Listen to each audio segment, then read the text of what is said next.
मध्यरात्रि में रूपनारायणपुर बाजार में भीषण आग, कई दुकानें जलकर राख। रूपनारायणपुर सब्जी बाजार में देर रात लगी भीषण आग में कई दुकानें जलकर राख हो गईं।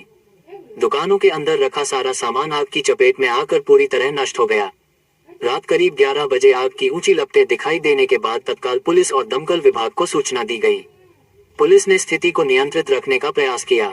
आग लगने की सूचना मिलते ही अन्य दुकानदार, स्थानीय लोग तथा भाजपा नेता भी आग बुझाने के प्रयास में जुट गए।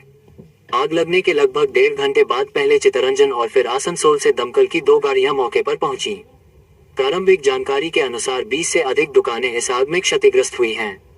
आग लगने के कारणों का अभी तक पता नहीं चल पाया है। हालांकि घटना देर रात होने के कारण किसी प्रकार की जनहानि या भगदड़ की स्थिति नहीं बनी। बाजार में सड़क के दोनों ओर दुकानें होने के कारण दमकल की गाड़ियां अंदर तक नहीं पहुंच सकी।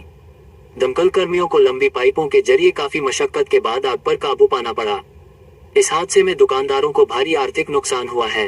फिलहाल पुलिस और दमकल विभाग आग लगने के कारणों की जांच में जुटे हुए हैं। আমি যখন ডাবর মোড়ে ছিলাম আমি খবর পাই যে সবজি মাঠে আগুন জ্বলছে। যখন এসে দেখি পুরো দো করে সবজি মাঠে আগুন জ্বলছে। কী কারণে সেটা আমি এখন বলতে পারছি না। ফায়ার ব্রিগেড এসছে, পুলিশ এসছে, এই সময় আগুন নেভানো হচ্ছে।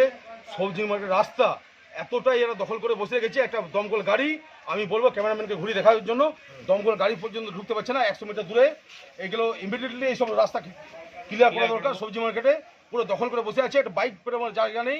এরকম যদি আরও ভয়ানক যদি আগুন লেগে যায় তাহলে এখানে যানমালের পুরো হানি হওয়ার সম্ভাবনা আছে ভবিষ্যতে। হ্যাঁ, মোটামুটি কতগুলি দোকান পুড়েছে? পুরো মনে হচ্ছে পুরোপুরি না হলে 20 থেকে 25টা দোকান পুরো সম্পূর্ণ ছাই হয়ে গেছে পুরো। এই প্রচণ্ড ভয়ানক আগুন লেগেছিল। এখন এই গরমের পরিস্থিতিতে সামনে দাঁড়াতে পারছি না আমরা। সবথেকে বড় ব্যাপার এটাও দেখছিলাম যে 8 থেকে 9টা গ্যাস সিলিন্ডার বেরিয়েছে।